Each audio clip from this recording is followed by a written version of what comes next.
Alright, what is up guys? It is Robert at Gaming with Me, and welcome to a video talking about the Satellaview. The Satellaview is a very interesting part of Nintendo's history that I've always wanted to talk about, and yeah, there's a bunch of videos that you can kind of look at, but they're not for me. I like to see some of this stuff. It won't be some crazy breakdown, but I just think the whole idea of what this was is just super interesting. And honestly, very, very ahead of the time when you think about it. The Satellaview was only in Japan in 1995, and it's something that's just like, it's so bizarre because it was for your Famicom, your Super Famicom, right? Got a photo right here of kind of like the idea. So imagine you got the Super Famicom, and then you put in this Satellaview, and then it's like, the weird thing is, it wasn't actually like, okay, it just works. It was a subscription service.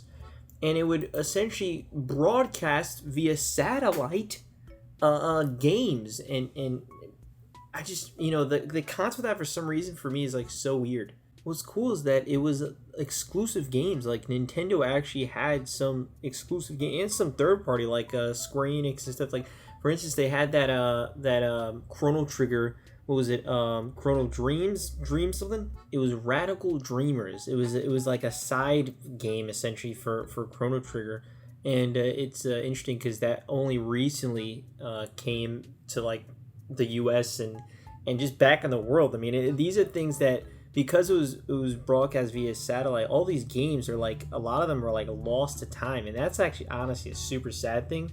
But it makes seeing like footage of it even weirder and more interesting. This wasn't some cheap thing. Look at this. To use this television, players purchased a special broadcast satellite that you got from Saint Giga, this satellite company in Japan, or you rented one for a 6-month fee.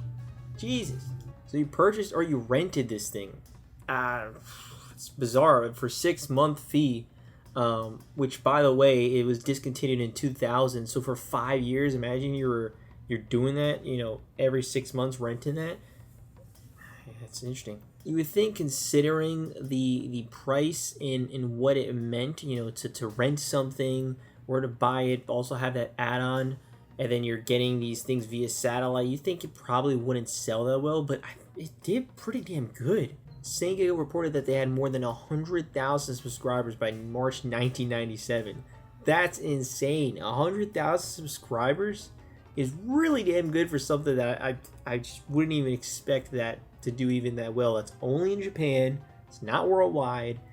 You need to rent out this thing or buy another thing, and you got the attachment. What the hell?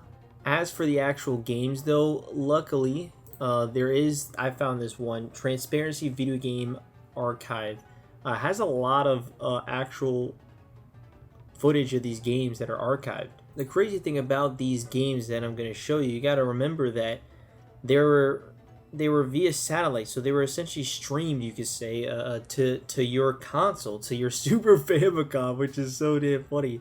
And because they were like that, once the broadcast ended, you couldn't play those games anymore. They were only played during those times, during very specific times.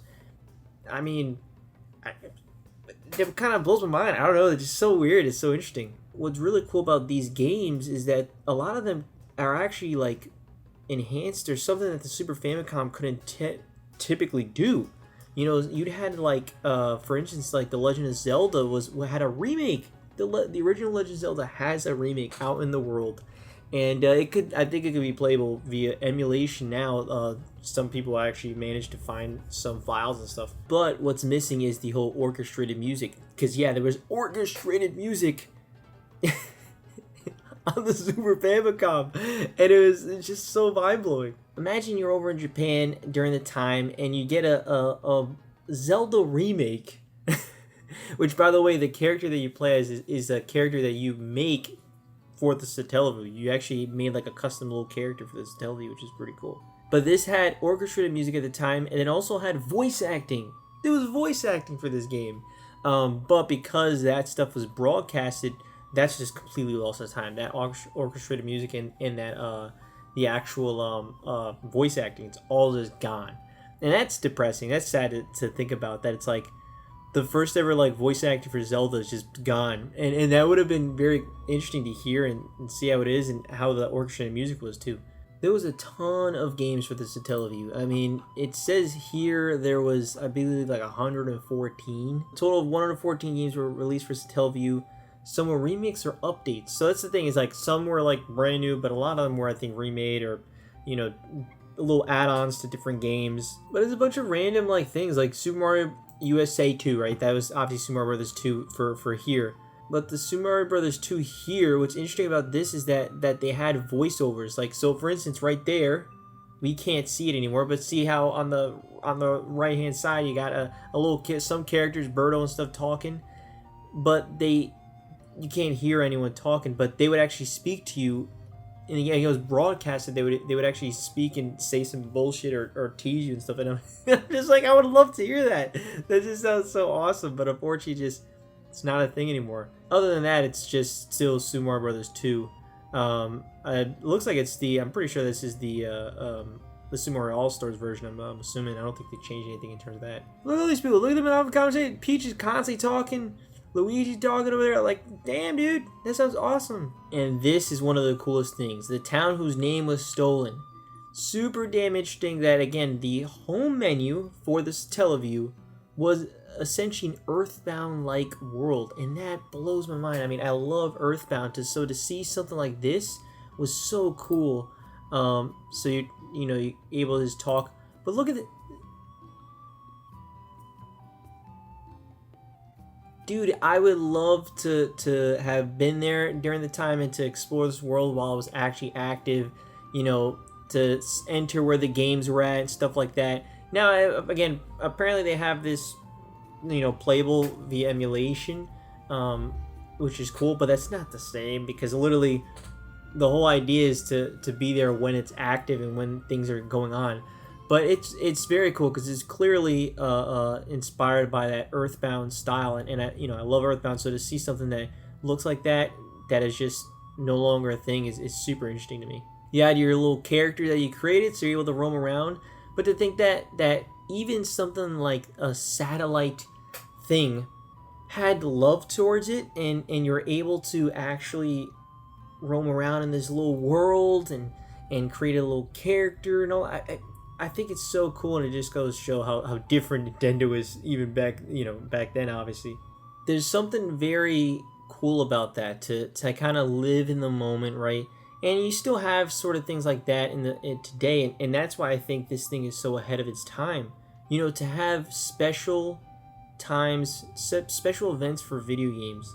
We're talking, look at the crazy Fortnite things that go on, that if you're not there during that time, it's done, and that's what the Satellaview was. It was these special events, I don't know how often, I guess it'd be every day, every week, that there was constantly something new to see. There was something new in a game that you maybe previously played.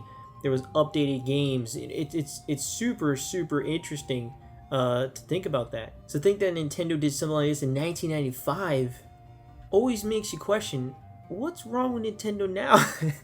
Or at least for the past decade, even since the Wii, it's like they were always so ahead of the time in terms of these online sort of capabilities, and but then for some reason Nintendo doesn't do much online in terms of even now, voice chat and stuff. It's always bizarre to me. There's always these weird quirky Nintendo stuff in their history that is just so cool, and this is one that was surprisingly big. Again, it didn't go outside of Japan, but to think that they had 100,000 subscribers plus during then, and you had a bunch of things that they created for it that is just lost now. There are some stuff like the Zelda thing and the Mario thing and the home that is still available, but there was 114 different games. Even if some of them were just sound tests, some different character customization stuff, mini little things, it's things that they created specifically for this that is just gone from time. And I think that sucks. But it's the truth. That's just how a lot of these things work, obviously. But yeah, just seeing some of these games and just reading about it and learning about it, it shows how super ahead of the time it was. It's just, again, it's things that companies do now. To think, to especially to be there during that time must have been so cool. To be like, oh my god, what's going on? And to think that there was voice acting for games that we only had voice acting recently with Breath of the Wild. It's crazy. It blows my mind. Luckily, it does seem like occasionally here and there you'll have someone that just kind of brings more stuff, uncovers more data from it. Maybe someone kept somehow preserved something from the Satellaview. But you know, I would love to have these games come back. A lot of these, what's cool is like F-Zero 99 just brought, I guess, some Satellaview tracks, because they made exclusive Satellaview F-Zero tracks for the Satellaview, and they were just lost to time. But then Nintendo actually brought them back for F-Zero 99, which is very cool. That's awesome. I love to see that. But it's F-Zero 99. There's no single player like that. It's meant for an online service, so it's also going to be lost to time at some point. So it's always a damn shame when you have these type of things that if you're not there at the moment, they're just gone from time. And Satellaview is just one of them where it's like, if you're not there, you're not there, and you're never gonna see it. But I thought it was very, very cool. It's just this interesting thing in Nintendo's history that I wanted to just kind of look at it a little bit and talk about. I'm sure most of you know about it, but if you don't, hey, look up some more stuff about it, because there's a lot of really interesting things. Again, a lot of it is lost, so you pretty much the important stuff that I really talked about is here. But there's probably some other little games that maybe you want to see. I know there's some like Kirby stuff. Shigesato Itoi, the creator of Earthbound, made like a fishing game apparently, so that's cool. But yeah, it's just one of those things in Nintendo's history that I'm like, wow, it's very interesting. It's a lot of setup. You know, you have to have that tuner, you have to have the attachment, you have to have the cart. It's a lot of things to really get just to set this up, and it's pretty expensive, I feel like, especially back then. But hey man, that's pretty good. And it's crazy because even in the year 2000, they still had, I mean, that's why they stopped support them, because it was dwindling in user base, but you had 46,000 active subscribers in the year 2000. That's more than Concord had now. Way more, and it was way more expensive too. So it is interesting that they thought that was not enough, 46,000. I'm sure maybe it probably cost a lot for satellites and all that. It's a lot of things, I don't know, especially back then, but very, very interesting. Yeah, guys, you ever look into this Satellaview? You got any games that maybe you would have liked to played? Is there any person that is listening to this that was alive in Japan during that time and played it? Let me know your thoughts on how that was, because I just think that must have been such a cool experience. But again, the Satellaview, super ahead of the time. It's doing things that companies do now, and including Nintendo, like the Splatfest and stuff. Like, that's shit that they do now. So to think that they were doing that in 95 it's crazy. It's super crazy. Yeah, guys, I'll see you guys next time. So Satellaview, you are very cool, man, and I'll probably buy one. One day. I'm sure they're pretty expensive now. I don't know, but that'd be pretty cool just to have one. Just the base, at least, this Satellaview. But yeah, see you guys next time. Ramble about the Satellaview. Thought it'd be fun. So see you guys next time. I love this shit, man. It's time to say goodbye. Thank you all for listening. You make my fucking day when you replay this shit again. Producers, the singers, the engineer makes it cleaner. I may be the writer, rapper, but the teamwork completes and music succeeds. Shit, without composers and movies, there's no completion. They're the soul of the whole thing. Emotion, sleep.